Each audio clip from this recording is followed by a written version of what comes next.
Coming to you from Strings and Things Studio in Ventura, California, this is the Strings Unraveled Book Club.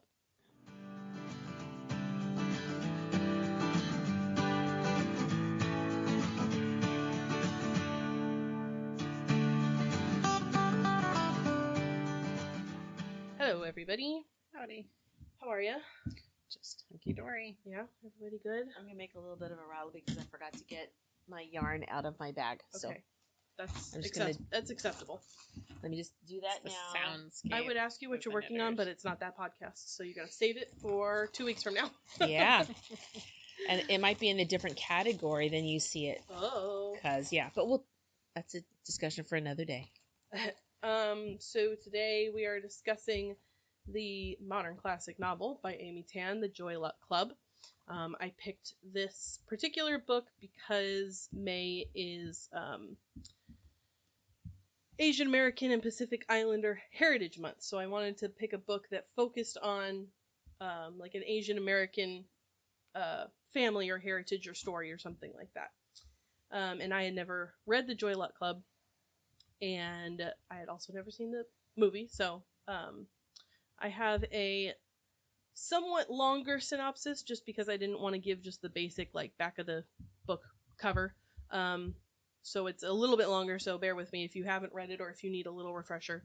It says, this is from Spark Notes, The Joy Luck Club contains 16 interwoven stories about conflicts between Chinese immigrant mothers and their American-raised daughters. The book hinges on Jing Mei's trip to China to meet her half-sister twins. The half-sisters remained behind in China because Jing Mei's mother, Suyan, was forced to leave them on the roadside during their desperate flight from Japan's invasion during World War II. She was born to a different father years later in America. Her mother intended to return to China for her daughters, but failed to find them before her death. Jing Mei has taken her mother's place playing mahjong in a weekly gathering of her mother had organized in China and revived in San Francisco, the Joy Luck Club. The club's other members, Lindo, Yingying, and Anne Mei, are three of her mother's oldest friends and fellow immigrants. They tell Jing Mei just before Suyan died she had succeeded in locating the address of her long-lost daughters. These three women repeatedly urge her to travel to China and tell her sisters about their mother's life, but she wonders whether she is capable of telling her mother's story, and the three older women fear that her doubts may be justified. They fear that their own daughters, like Jing Mei, may not know or appreciate the stories of their mother's lives. The novel is composed of 4 sections, each of which contain 4 separate narratives. In the first 4 stories of the book, the mothers, speaking in turn, recall with astonishing clarity their relationships with their own mothers, and they worry that their daughters' recollections of them will never possess the same intensity. In the second section, these daughters, Waverly, Jing Mei, Lena, and Rose, relate their recollections of childhood relationships with their mothers with great lucidity and force with which they tell their stories, and it proves their mother's fears to be at least partially unfounded. In the third group of stories, their search for solutions In the third group of stories, the 4 daughters narrate their adult dilemmas, troubles in marriage, and with their careers, although they believe that their mother's antiquated ideas do not pertain to their own very American lifestyles. Their search for solutions inevitably bring them back to their relationships with the older generation. In the final group of stories, the mothers struggle to offer solutions and support their daughters, in the process learning more about themselves. Lindo recognizes through her daughter Waverly that she has been irrevocably changed by American culture. Sorry. Yingying realizes that Lena has unwittingly followed her passive example in her marriage to Harold. Anne Mei realizes that Rose has not completely understood the lessons intended to teach her about faith and hope. Although Jing Mei fears that she cannot adequately portray her mother's life, Suyan's story permits the novel via her daughter's voice. She speaks for Suyan in the first and fourth sections, the 2 mother sections of the novel. Suyan's story is representative of the struggle to maintain the mother-daughter bond across cultural and generational gaps. By telling the story as her mother's daughter, she enacts and cements the very bond with the subject of Suyan's story. When Jing Mei finally travels to China and helps her half-sisters to know a mother they cannot remember, she forges 2 other mother-daughter bonds as well. Her journey represents a reconciliation between Su-yan's two lives, between two cultures, and between mother and daughter. This enables Jingmei to bring closure and resolution to her mother's story, but also to her own. In addition, the journey brings hope to the other members of the Joy Luck Club, that they too can reconcile the oppositions in their lives between past and present, between cultures, and between generations. So, like I said before, I had never read this, but if I recall correctly, you guys may have. I read it, yes. Uh-huh. It was so long ago, because it would have been when this movie was new, so I would have been 1993. Yeah, 12 or 13 when I read it, Uh-huh. So doesn't even count. So it was mostly new. Yes. Or at least, not well remembered. Yeah. I thought I'd read it. I only knew the movie. Well, there you go. And I'd only seen that once, and a lot of the information was gone. Uh-huh. So it was basically new. So I had never read it or seen the movie, so I finished it a couple days ago, and then this morning I watched the movie to sort of cement things in my mind, and it helped kind of recognize, the relationships, because it's written in a lot of different perspectives. I'm going to jump into the first question here that I have. It says, what are your thoughts on the structure of the novel? It's not traditionally told by one narrator, but the stories are very intricately connected. How did that affect your reading experience? What are some of the differences you noticed in the way that you read this book as opposed to other novels or short story collections? Well, I mean, it is an interesting structure because it is a novel and short stories. Uh-huh. I found myself, I was grateful for the beginning to tell us who each person was. Yeah. And then I had to go back and say, okay. I had dog-eared the page that was the mothers and the daughters. Yes. So I could go back and be okay, Anne-May and Rose, that's mother, whatever. Yeah, Lena belongs to the one who wished on the moon. Yes. No, I can't remember which one is the little girl with the scar. And Waverly belongs to the mother who had the young marriage. Yep. Lindo. What's the one with the scar? That's Anne-May. Anne-May. So this morning, before I watched the movie, I did some homework for myself because I too was struggling between the relationships and which one goes with which. So I went chapter by chapter through the book, and I made myself a list on my computer of each of the characters, and I gave myself a sentence about each chapter. This is the story about the Moon Lady. This is the story about whatever. So I could see line by line, this is the mom, this is the daughter, and it helped so much clarify things for me. So it's so informative to remember their stories as young women and little girls, because that colors our whole lives. Yeah. So it's so important to go back and have that reference to understand how I should be coloring the chapter, whatever chapter or story they're telling us.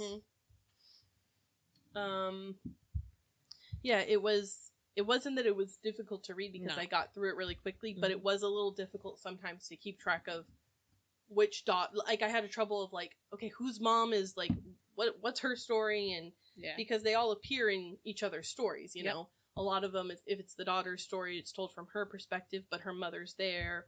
Or if it's the mother's story, it starts off thinking about her daughter, spending time with her daughter, and then you're remembering the past and some other thing that happened.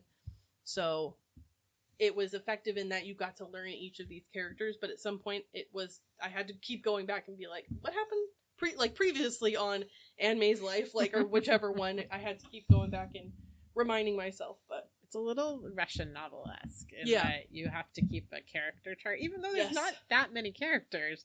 I mean, it's just 8 different characters. Yeah, but they're woven in such a way that you want to not lose the fluidity, but remember. So it says, Amy Tan's work has been highly anthologized for students, and her books, especially this one, are read in more than 30 countries around the world. Why do you think this book has such a universal appeal? What are some of the elements of the plot and aspects of the characters that make so many different kinds of people want to read it? I don't know if so many different kinds of people want to read it. I think that this book definitely has a feminine appeal. Yes.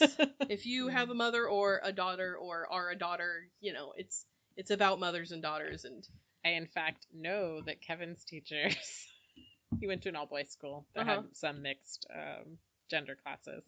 And I know that his male reading teacher let them sub something else in. I can understand No. that a teenage boy might not want to, or might not be that enthralled by it. But I was listening to this like the week leading up to Mother's Day and over Mother's Day and then following. Mm-hmm. And I just, like, I can barely get through it because it's so, like, it is a universal mother-daughter experience, you know. Mm-hmm. If we're not all mothers, we are all daughters. Right. So there's much to identify with. And why are our relationships with our mothers so wrought? Or just complicated, you know? Yeah. It's an interesting dynamic, and it's hard to pinpoint exactly, but it's obvious that a lot of different people would identify with. I mean, there's 8 different people and 8 different perspectives. You're going to identify with somebody, I would guess. Well, I think this book is very effective at bridging gaps. Uh-huh.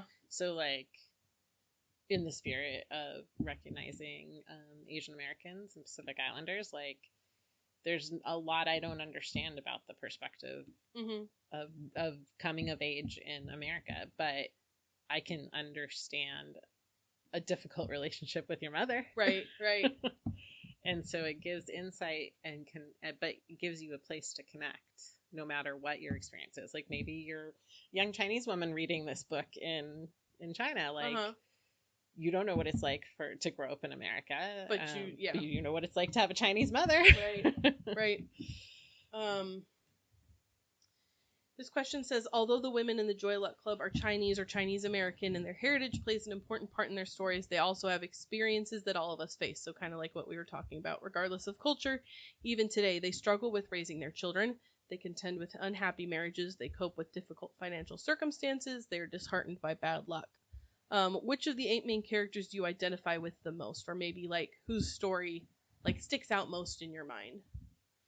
I would say that I found Jing Mei's story most compelling. Not that I have long lost twin sisters in a different country, or, you know, I'm not, like, going back to a homeland I've never been to before that all my heritage is from, but her relationship with her mother was such that, like, you know so much about Su Yan's life, even though she doesn't tell you any of the story herself.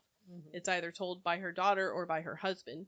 But Jing Mei deals with the fact that she feels like she's not successful, or that she's not as far ahead in life as, you know, her contemporaries, the other daughters of the other members of the club. May or may not be more successful than her, or whatever, you know, but her mother loves her anyway, and she's like, it doesn't matter to me how successful you are necessarily, but I have hope that you will be a successful person. And it's not that I don't feel like I'm a successful person, but, like, she is not fulfilling, I think, the roles that her parents expected her to. She's unmarried. She doesn't feel like she's doing, you know, exceptional in her career. I think the other daughters, well, a lot of them either had children. I don't have children. And Jing Mei is unmarried and doesn't have children. I am married, but I don't have children. By Amy. I'm trying to look at the chapters. That's okay. You can. I have the novel, so you can leaf through it if you want. Look at the book. I know. So I found her story most compelling because it bookends, you know, the novel. You learn about, in the beginning, how she learns about her family and her mother after the fact, after she's already passed away. And then at the end, she comes to terms with the fact that she has to pass on the story of her mother and share the knowledge of her mother with these other 2 people who don't know anything about her. So it's important to her to learn about her family while she still can, because at the beginning, her aunties are like, what do you mean you don't know anything? Like, she's your mom. You tell them what you know. And she's like, I don't really know anything. So her learning how to tell the story of her mother, I thought, was really compelling, and I don't know, I just really liked, I feel like I connected most with her. I can't say that I actually can connect with any of these women. No, I'm not. I don't think I'm like one-on-one. Like, I think I'm, you know, so and so. But there's something that makes me want to keep distance from all of their stories. Honestly, I don't know if it's like an emotional volatility of it, like they're all electric stories about mother-daughter relationships. Sure. And I'm not like I feel like I have to protect myself a a little bit from it. So I don't know what that means, but That's reasonable. I like them all. Like, all their stories are intense. I mean, I think maybe Anne May and Rose's relationship, because of the loss of her little brother Bing. Yeah. I think that you have to be careful as a parent of multiple children to not, like, there's this interconnectedness that you need to have to just survive, where you have older children looking over younger children, but you should never, like, put the life of another child into the hands of your children. Yeah, that was. I mean, that's so tragic. The loss of a child. It's so that getting in that emotional space to me is so terrifying. Yeah. And it was so beautifully told, and how the whole family could ever recover from being lost. Yeah, that was pretty difficult. A lot of the stories, especially in the mothers' lives, were difficult to read. Because of my situation, I didn't really have that mother-daughter connection with them. And being a mom of sons, I don't have daughters as far as, initially biology. But I kind of connected a little bit with Lindo because we were a homeschool mom, and I felt the weight of, my children's futures are in my hands. So I have to make sure that they have as many opportunities as I can do. If it, like, I did this more with the firstborn, and I don't know if it's just a firstborn thing. I relaxed more with the second one and with the third one. But with the first one, you're like, okay, this is what we're going to do in school. And, we're going to make sure you are well-rounded. So here's violin, and here's sports, and here's all these other things.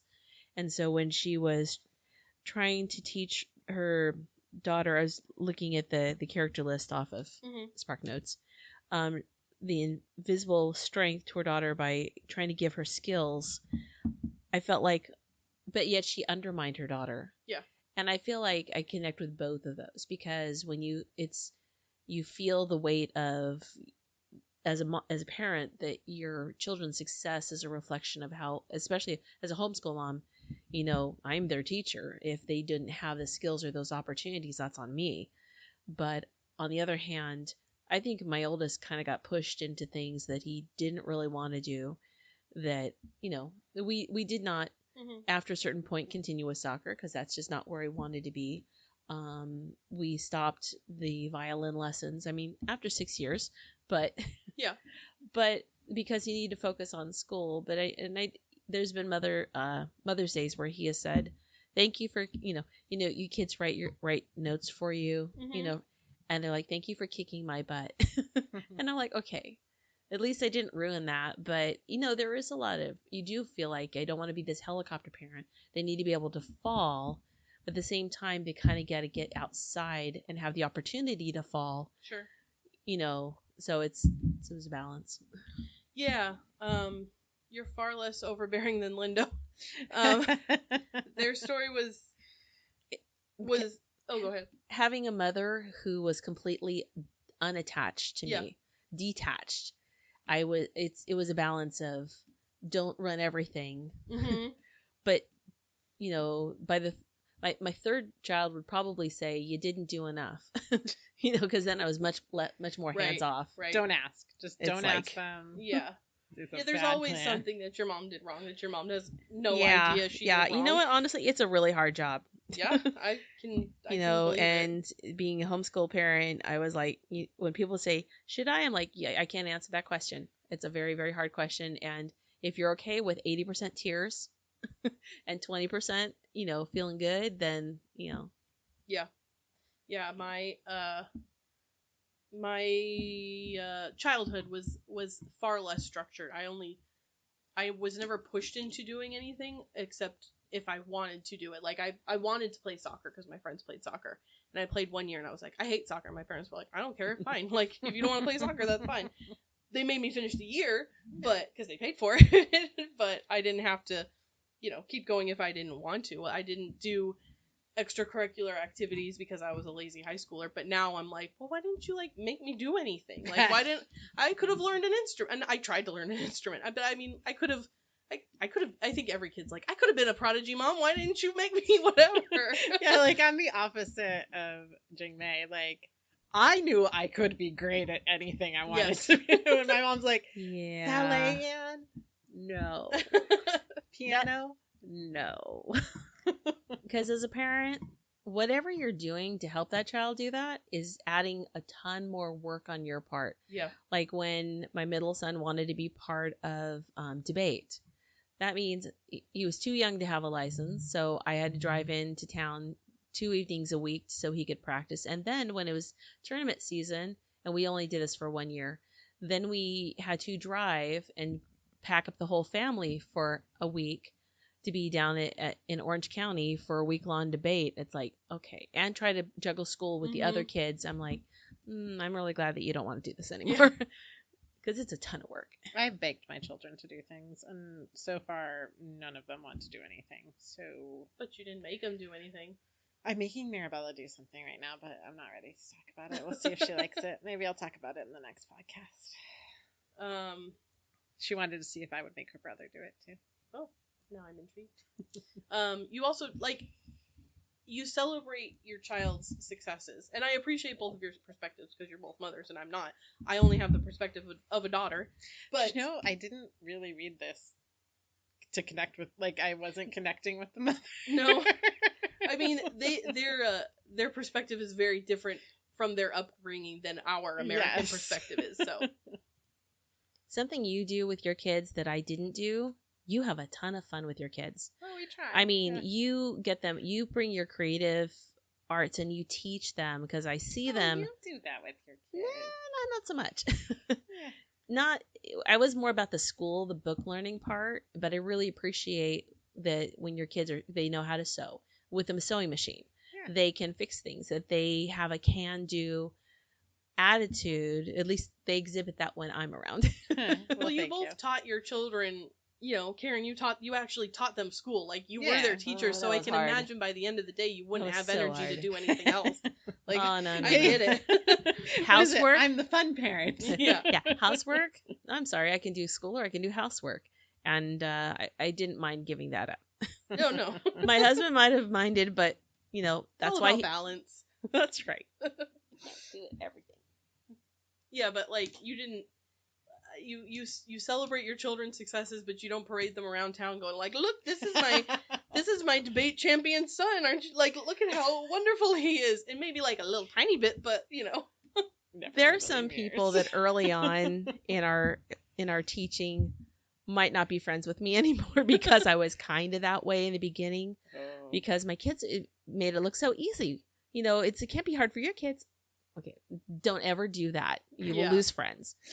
Hopefully I'm a much better, smarter person now, and I apologize, but I don't think any of them are listening. But for the younger, overly proud, I mean, I was proud of my kids' successes. I did not take credit for them because it's important that they get the credit of their labor. But at the same time, I might have said, look how smart my son is. Well, I think that's natural. Because you are proud of them, but I can see why Waverly would resent her mother so much because she didn't get to celebrate her chess success because her mother celebrated it for her. Yeah. It's gotta, yeah. It's not just it's not look how smart, it's how much smarter. Yeah. It's the that is unkind. Yeah. Speaking of Waverly and her mother, one of these questions says, while Waverly was a prodigy and grew up to be successful in her career, Jingmei, or June as she's called in America, has more difficulty. Her parents also wished for her to be a genius, as if hard work alone could will it. Using Jingwoo's chapter, The Best Quality, as a platform, or not, discuss the differences between the daughters of the members of the Joy Luck Club. What does the dinner scene between Waverly and June say about each of their characters? How is their behavior influenced by family and culture? So the dinner scene, they are adults, children now. They're at dinner with their parents, and Waverly's there with her daughter and fiance, I think, at this point.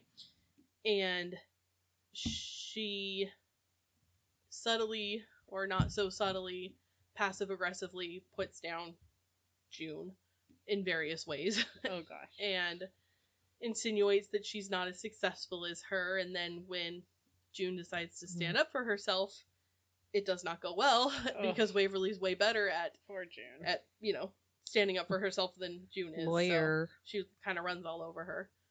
Tax preparer. She's not a lawyer. I thought she was a lawyer. No, she's the a tax copywriter. accountant. Yeah. No, Oh. Waverly is a tax accountant. Waverly is a tax accountant. June is the copywriter. Yes. Got it. Yep. I don't think there's an architect, tax accountant, copywriter. Yeah. It's Lena is the architect. Lena is the architect. Hold on one second. Waverly's the tax accountant. Rose, I don't know if I can remember if we learn what her job is. I don't know if she necessarily has one. Mostly talks about her husband. I think and she the stays breakup of her home marriage. and takes care of the house a lot when she's married, and I don't know what her job necessarily I don't is. think we know Rose's job. And then Jing is the copywriter. So she writes copy for Waverly's company, and Waverly says it's not good enough, you're not stylish enough, you're not, you're just not good enough. And then her mother agreed. well, her mother agreed, but in a way, I think, so in the movie, it's done well, because she says, like, well, you just can't teach style, which June takes as like, wow, thanks, Mom. Yeah. But then there's a separate scene where they're in the kitchen together washing dishes, and her mom is like, well, your heart is so much better than hers. Obviously, you took the lowest quality crab because that's what you thought was best, and Waverly took the highest quality crab because she thinks that she deserves it. Like, your heart's so much better than hers. Like, you can't teach style in reference to June being more, not classier. I mean, yeah, classier. It's like you can't teach kindness. Exactly. June is she if they were competing in a kindness contest, Waverly would lose so badly. Yes. Well, that's a funny thing about Waverly is she resents her mother so much for portraying her the way she does. Yeah. But she has no problem wearing that mantle. Mm-mm. Like, you're not a genius like me. Yeah. I can understand why she would act like that. But not to blame the mom, is that also some of Waverly's competitive attitude? She was competitive that way, maybe because of her brothers or just the dynamics of their home. I think she would be competitive or less secure. Some people are just more naturally competitive, so her mother acting that way probably brought it out in her a little bit more. Not that her mother's to blame for, how she is as an adult, because you're an adult now. But I don't think it helped. Maybe it's the genetics. They both were competitive because Waverly's mom was just as competitive with June's mom. Yes, they were best friends and mortal enemies, the book says. There's a scene in the book and in the movie at the beginning. They're at the piano recital where June is like, she's practiced with her piano teacher who's actually deaf and can't really help her. And she's ready to go out on stage and play her little song, and she does terribly because she doesn't know how to play the piano really that well. I really like how the movie portrayed him. Yes, he was really funny. I had to look up who that actor was, and I forgot to do so, but he looked so familiar in something that I had also recently watched. Anyway, doesn't matter. But he was great. But, so she gets up there and plays her little song, and her mother's so excited because she wants her to be a prodigy because she's competing with Lindo. They're her best friend / mortal enemy, and then when she doesn't do well, she's like, oh. And Lindo takes it and runs all over her with it, I'm just thinking about how Rose doesn't have a job, and she's portrayed by the same actress who played Keiko on Star Trek Next Generation, and that was pretty much her. It was like, I'm just a wife. Oh, yeah. Until they eventually flesh her out better. A little typecasting, though, at the same time. So Rose is Rose is... I think that's right. That's Anne May's Yes, daughter. Anne May's daughter. And she marries a man who is, like, successful and handsome, and he's, like, the star of her college that they go to. She meets him, and she's like, oh, I know exactly who you are, and he's actually a very nice man to her. In the book, he seemed, like, very flat. Yeah, I mean, he's not that exciting of a character, but he was kind to her.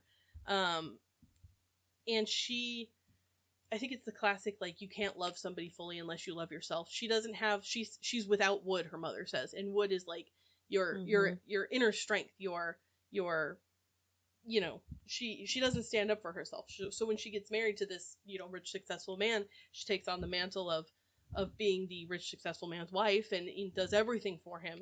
And she's like, you know, I do all these things for him. I don't even think he notices half the things I do for him, because she just finds value in being the perfect wife to him. So when it all comes to a head, she's like, you know, I need to stand up for myself. They're getting divorced, and he's served her divorce papers, and he's like, just sign these papers and we could be done with it. And she's like, actually, no, I want to keep my house. When she stands up for herself, yeah, that's got to be my favorite. My other favorite moment is when Lena's mom stands up to her obnoxious husband. That's who I was actually thinking sounded meh in the book. Yes, Harold. Yeah, because he's like classically controlled and puppeted their life together too. Mm-hmm.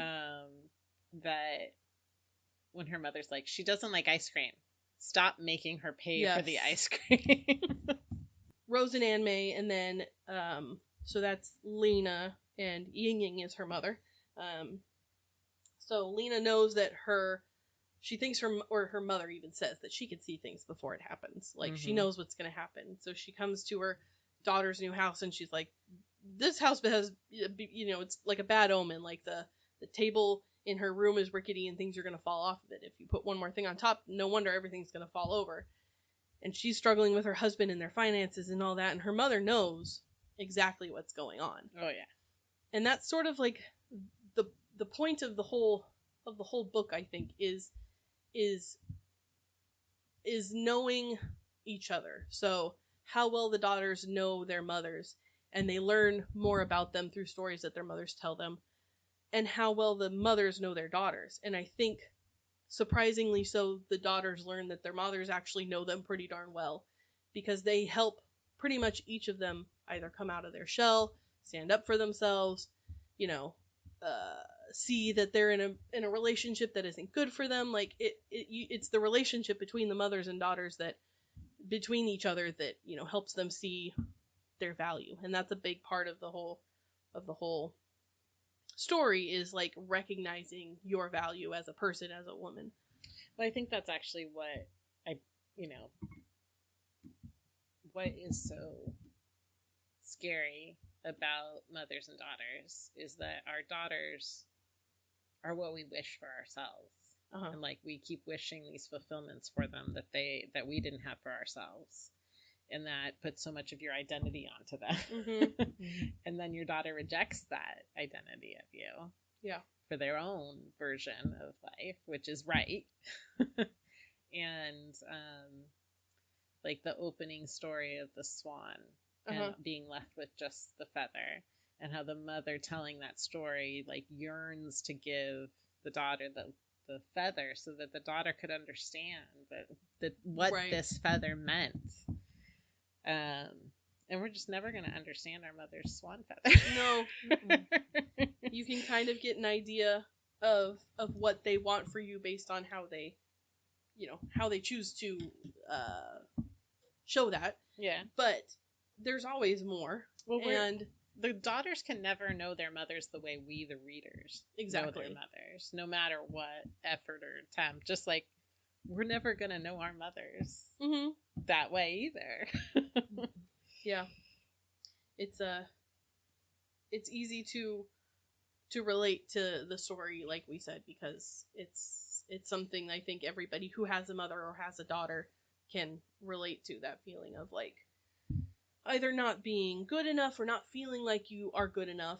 Like, as a daughter, you know, you're like, well, you know, I might be disappointing my mother or my parents. And then the parents probably looking at that and being like, well, you're not a disappointment to me. You know, you're this, you're that. You've succeeded here. You've done this, you've done that. And I'm proud of you for all of these amazing things. And maybe you didn't do this one thing, or maybe you didn't meet these expectations that I thought you were going to, but at least, you know, as long as they're like a happy person, I think that's all you can really hope for. But you have a good mom, Katie. Yeah. But you're coming away. Well, I mean, I can recognize that Because this year, my mom told me that she was disappointed in me. Like, you'd hope that the moms are like what you just described, but a lot of the time it's not. sure. Mm-mm. My mom also listens to our podcast. Oh, well, I mean, good. Linda, you're a good mom. Absolutely. Yeah. We all voted. We agree. And I'm thankful that I have a 3 sister. out of 3. Yeah, 3 out of 3 people around this table agree. Even unprompted, though. Yes. I have a sister, so it's sort of split between the two I of told us. her mom that I think she's great.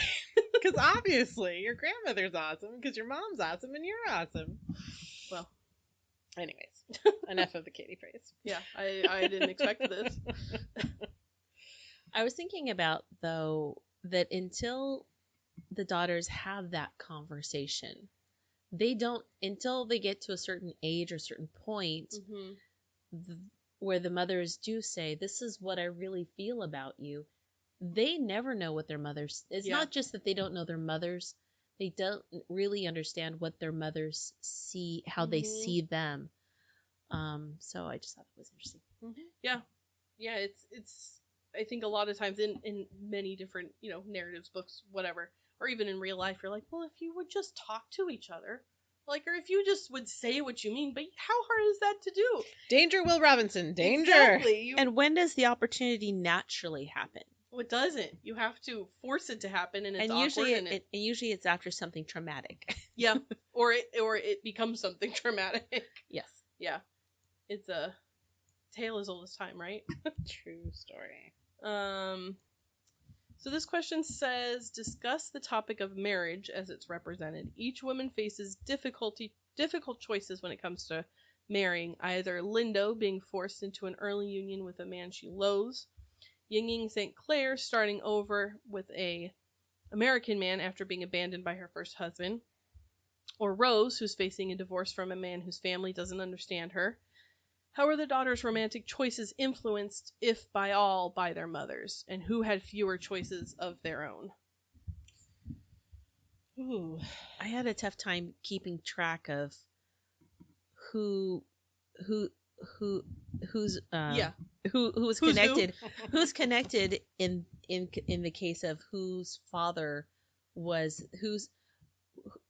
connecting the men to the wives and the daughters, Right. because you don't really see, because it's not a story about the fathers and daughters, so they're not the father, you don't get that father-daughter interaction to connect them. Only June's father do we really get Yeah, to hear from. and only At the very because end. because his wife is gone. Right. And you're right, in the end. Yeah.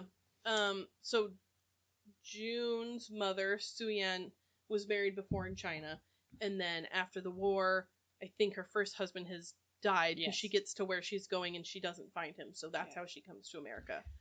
I think she might have perhaps married for love twice. Yeah, it seemed like it. She had a lot of good things to say about her first husband. Yeah. Or they weren't together long enough for it to turn sour. Who was it that had the husband that was a cheating, lying scum? That was Lindo. No, Yinging. Yep. So she has like a fiery story. Yes. As a young woman. Yes. And Is she the one whose mother was like third wife or No, that's wife? Anne May. yeah. So let me just do a quick Thank you. the Help me mom out. stories. Let me just go over that real quick. So I think Anne May's story is, I mean, Anne May and Rose, I guess, to go back to that beginning, they are the one that feels most compelling to me. I think that's a good word to use. Anne May had a hard life, or her mother had a hard life. So her mother was the one that was a concubine. She was the fourth wife of this man. She was tricked into this marriage because they stole her virtue. This man raped her, and she's with child with this man, so she's sort of forced into this marriage, into becoming the fourth wife of this man. And to hide her shame, the second wife steals her son and raises him as her own, and that's got to be horrible. So her mother kills herself and leaves Anne May to sort of absorb her spirit. She says, like, I'm transferring my spirit onto you because I can't do anything with it, basically. What a spirit. Yeah. So Lindo Give me one sec. So she's the child matchmade. bride. Yeah, she's matchmakered when she's 2 years old. They get married when she's 16, and her husband is younger than her, so he's 14 or 15. He doesn't want to sleep with her, obviously. I think that was so much more like compassionately portrayed in the book than in the film. Yeah, the movie they make him out to be like a little snot-nosed kid, whereas in the book I think it's insinuating that he's homosexual. He doesn't want to be with her, and also they're so young. Like, right? I mean, obviously, he's just maybe not even hit puberty. Yeah, in the movie he looks like he's 12 years old. So her mother-in-law is very overbearing. She's like, you have to give me grandbabies right now, even though, and her husband is lying to his mother and saying, no, I've done what I can do. It's not my fault that you don't have grandbabies. And so she comes up with a plan to sort of lie her way and cheat her way out of the marriage by coming up with this. Yes. It was better than chess. Absolutely brilliant. Yeah, it was great. This story about how the ancestors came to her and told her all of these things, and she's like, okay, you're out. Yep. And then Ying Ying is the one who marries this, fancy man who comes to her house, and she falls in love with him, and she's like, wow, this guy's cool. She becomes pregnant. In the movie, her story is portrayed a little bit differently. She realizes her husband's cheating on her, and in the book, she has an abortion, and it's not, and that's her, like, gaining control over her husband and being like, I don't want to be in this marriage anymore, and they separate, and she, goes to America. In the movie, she gives birth to the baby, and she ends up drowning it.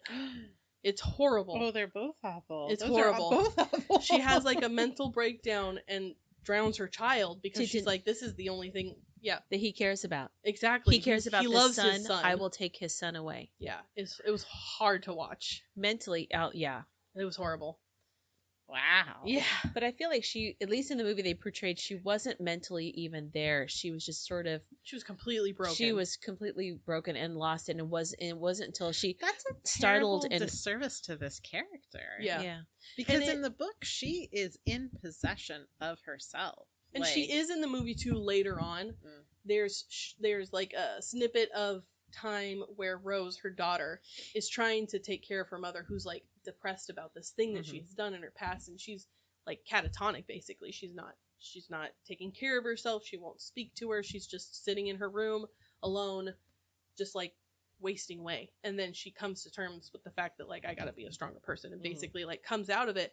But in the book that doesn't happen. She does have like a period as a hidden away. Yes, 10 years. Always in possession, though. Yes. Like, she is a surprising character because she's so, like, passive, it seems, in her marriage to, an American man who I don't think ever really connects. They never really connect. They have a very surface. He really likes her. Oh, yeah. And she's like, well, I guess I can marry this man and move to America. This is what we're doing now. But she does take control of her story, and she sits around for 10 years at her like second cousin's home in the countryside, like mourning what she's done and being depressed, and and then she finally comes to and thinks like, yeah, I got to take control over this. She gets a job. She meets an American man who like is like adores her, and she's like, okay, well, I guess this is what I'm doing now, and she goes with it.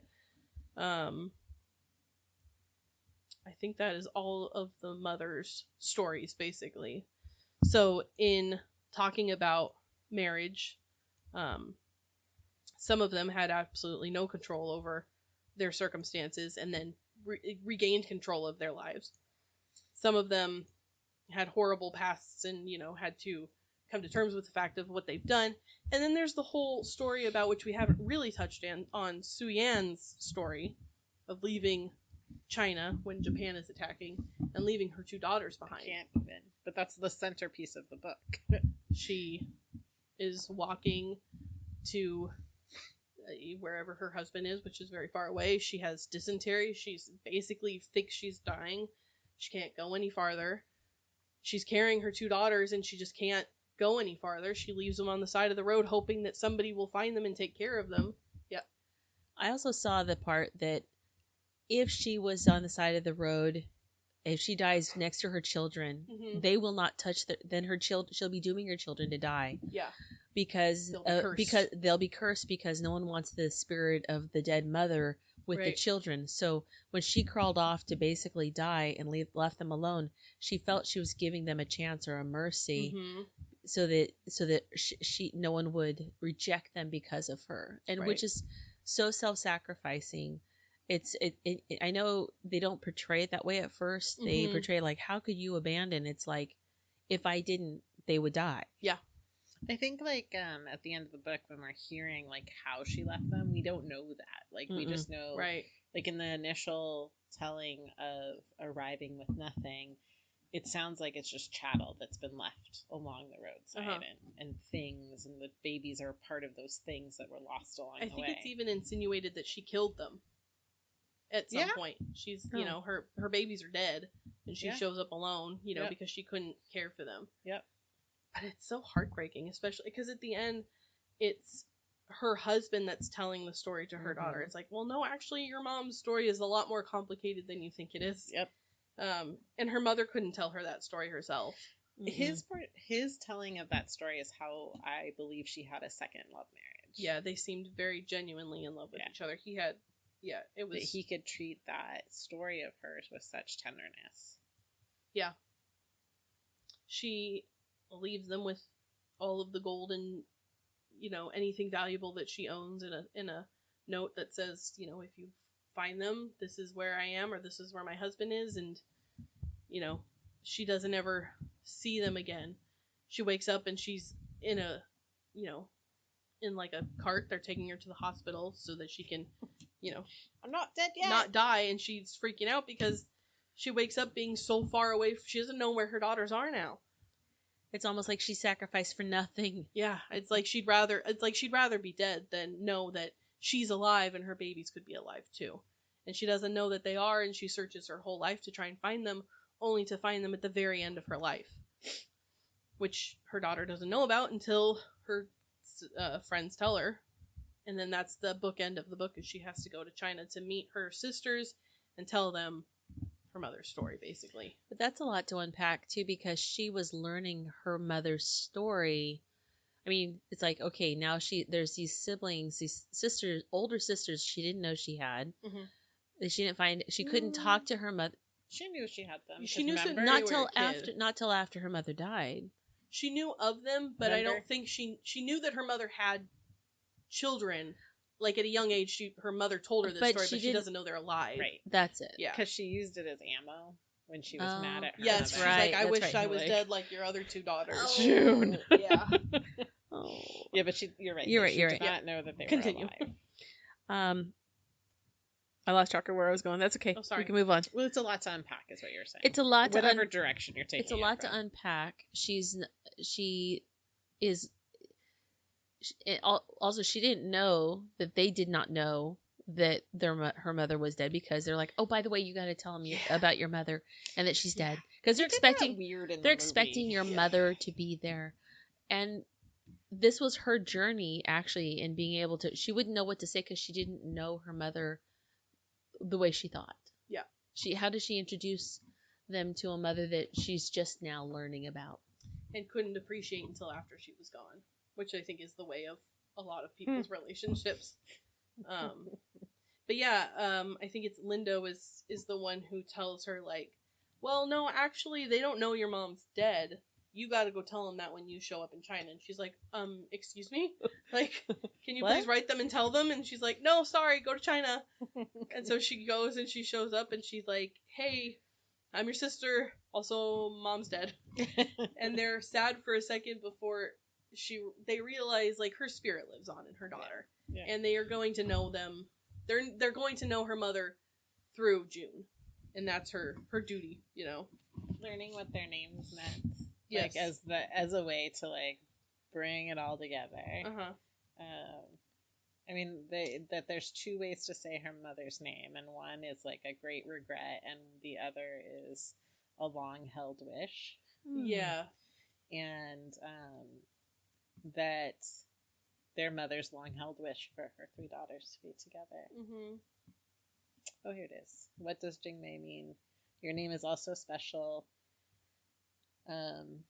Jing, like excellent Jing, not just good. It's something pure, essential, the best quality. Mm-hmm. Jing is good leftover stuff when you take impurities out of something like gold or rice or salts. So what is left? Just pure essence.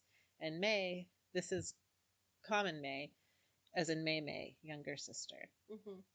I think about this, my mother's long cherished wish, me, the younger sister who was supposed to be the essence of the others. Yeah. That's a lot to bear. Yeah, definitely.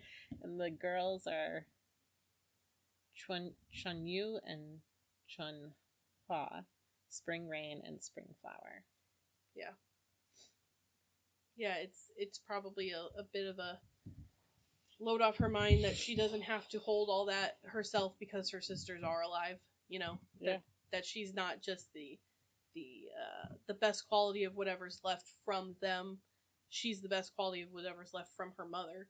You know, that she can represent and tell them about her mother's life. So, it was very compelling, and I'm like bawling at the end of the movie this morning, like, and then I go downstairs and my eyes are all red, and my mom's like, "What are you doing up there?" And I was like, "I was watching a sad movie." I was trying to watch this during my work day today, so every time I come out of the office, my eyes are red. They're like, "What's the matter, Aunt?" "Nothing, just working." I really, really enjoyed reading it. I thought it went pretty quickly for me because I was compelled to see what the next story had to tell. I read it sort of in two halves over two like weekends, and when I went back to it, I was worried I wouldn't remember what happened in the first half, but it was easy to sort of flip back and forth and to see. I would like start and be like, okay, we're learning about, you know, Lindo. Let me like flip back to the previous chapter and see what she had to say then, because I couldn't exactly remember, but it was easy enough to pick up, and I thoroughly enjoyed it. And I think the movie was a good representation of the book in a lot of ways because the screenplay was written and adapted by the author, so they did a pretty good job. And all the actresses and actors in the movie are fantastic. Yep. June is Mulan. I can't remember her name, but when she's Ming Na Wen. Exactly. That's it. See, I know Who her is from kicking you know what on yes, Mandalorian. and she was on Agents of S.H.I.E.L.D. Oh, yeah. That's how I know. She was incredible, but she narrates the beginning of the book, and I'm like, whose voice is that? Because she does the voice of Mulan, which was like one of my favorites when I was a kid. Mm-hmm. So I was like, oh my god, I know exactly who that is. But yeah, then she's on Mandalorian. She's incredible. Like, oh, it's so good. And a lot of the women I would like recognize. I had IMDb up so I could like look back and be like, oh yeah, that's, you know, whatever. Mm-hmm. So it was great. I thoroughly enjoyed it. So thank you for allowing me to pick a book that you may or may not have already read before, because I enjoyed it. Well, I think modern classic is a good way to describe this. Yep. Mm-hmm. Well, that makes it Anne's turn to pick the book for June. So what are we reading? Well, I'm taking a cue from your choice giving last time. Uh-huh. I also went to Timber yesterday and picked books. So they lured me in with their new releases of Stacey Abrams' While Justice Sleeps. And then I also saw that they had How Much of These Hills is Gold, which is a book I wanted to read for the last year. Mm-hmm. How Much of These Hills is Gold is sort of, I think it's taking it back to like the Western theme. Ba dies in the night. Ma is already gone. Newly orphaned children of immigrants Lucy and Sam must flee the brutality of the remote town at the edge of an expanding country. They set off to bury their father in the only way that will set them free from their past. Along the way, they encounter buffalo bones, tiger paw prints, and specters of a ravaged landscape, as well as family secrets, sibling rivalry, and glimpses of a different kind of future. Both epic and intimate, blending Chinese symbolism and reimagined history with fiercely original language and storytelling. How Much of These Hills is Gold is a haunting adventure story, an unforgettable sibling story, and an exploration of race and belonging. But page by page, it is the memories that bind and divide families, the unquenchable yearning for home. So it's going to be like very like similar, just a look into the history as what we just finished. But I think what's really compelling and drew me to this book is it's the untold stories of the building of our country. Because this is a Chinese family, I think, pushing into the West and Yeah. how much, I remember Who is picking the up that author? book. C. Pam Zhang. Oh, the letter Jang. C. I remember picking up that book Shang. at Timber and Shang. almost buying it because I was like, well, this sounds like something. Yeah, I've been wanting to read this book since it came out. It's the 2020 Booker Prize. so it's It new. was, I don't think it won, but it was up for that list. Uh-huh. And then we have Stacey Abrams, which I have not read any of her books before. This is I didn't know she was an author. I heard that Uh-huh. when the election was going on, that she started out as a romance novelist. Okay. I mean, she's so much more dynamic than Yes. just that. But of her dynamism, she's a writer. And she's being interviewed a lot that this book's been around, in her psyche for a long, long time. But she does so much, it got, tabled she's and set she's aside. a very busy lady. Yep. If you don't know who Stacey Abrams is, she is a political powerhouse from Georgia. She ran for their governor. She's transforming their election scene, or at least fighting for rights. So, Stacey Abrams' political thriller. Mm-hmm. I'm not much a romance novel reader, so I'm excited to go for a thriller mystery Yeah. or historic family saga. I'm up for either one, whichever You have you're to more decide. excited about. Okay. I'm excited about both of them. I'm Maybe excited a little about. more this one, but this is brand new.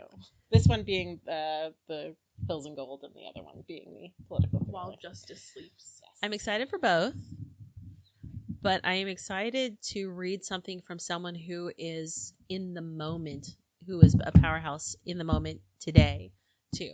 So I am voting for Stacey Abrams. For Stacey Abrams. Yeah, let's do it. All right, Stacey Abrams, While Justice Sleeps. Is it Audible? It is on Audible. Awesome. Nice. Probably narrated by her or someone. It with a is. great voice. Yeah. Nice. I listened It'd be great to hear her own because words. this is also not really my genre, but I definitely want to read a book by her. Yeah, I don't This think I've is ever a little read bit anything more like that. me. I think it's gonna be I don't know, in the spirit of. I have no idea. I'm not But going to it'll take be a any good- preconceptions. But it to is this. fiction, not Yeah. nonfiction. Yeah, it's a fiction. It'll be Okay. a good A change novel. of pace for us, too, because we haven't read anything like that before. Yeah, So, good point. Good We're point. on board. So I was into buying both those books. I'm Good. happy with either choice. Well, if you want to pick up a copy, you can go visit our friends at Timber Books Yes. and get one for yourself. Yes. I love that place. Yeah. And the coffee place next to it is really great, too. What is it, the But coffee yet? It's always busy when I go, and I'm always, in a hurry. Yeah. And is it I Singing go- Sun? Singing Sun, and Yeah. you can order on the app. You can order Mm. ahead of time. Well, maybe next time. Yeah. So. I hit Super Buzzy, and then I hit. It's like boom, boom, boom, Timber. 3 in a row. Yeah. You could go to Super Buzzy, the coffee shop, and I've told people, if you want to treat yourself to a nice afternoon, Yeah. go downtown. And Yeah. it's you walk Midtown. in, and Yeah, it's Midtown. got all the good vibey feels of an older bookstore with the arch and the really high shelves with the attached. The girl ladders. that works there, or at least the last 2 times I have been there, she has either, of the books I've picked out, she's been like, oh, that's a great book, I just finished it. Or, the last time she was like, that's my favorite novel I've ever read. And I was like, this is great. Next time I show up, I'm going to be like, please tell me what to read, man. I thought about doing that when I went in. I did too. I was like, this is what I like. Tell me what to read. 'Cause But it's overwhelming. I knew that I went there because I follow them on Instagram, and they had shown what their new releases were. So I was like, well, I have Stacey Abrams' book. I'll go there and pick it up there. Okay, well, you want to do anything else we've read recently? I have not read much this month.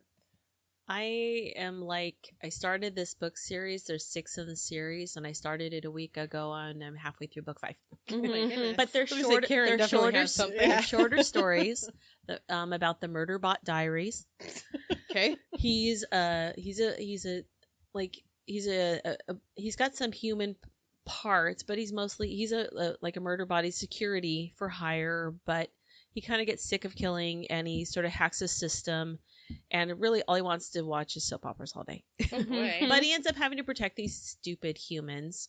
It's like if Bender from Futurama got a novel series. It's is what totally it sounds fun. like. That, and I'm reading a really great book called We Are Each Other's Harvests, and it talks about their short stories and with lots of contributors about the foundation of Black farming in America and how much our system.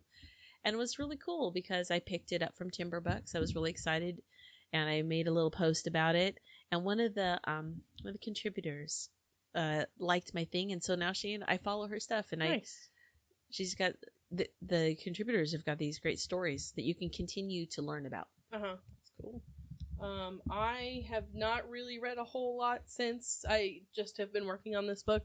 So I don't have anything. I have a couple of books on my list of things that I'm excited about and want to read, and a book that I have started that this girl at Timber Books told me was her favorite novel, but I'm not ready to discuss it yet because I'm not that far into it. So I have nothing to contribute to this section of our podcast. Not this time. Well, I started Roxanne Gay's essays called Hunger, and it's intense.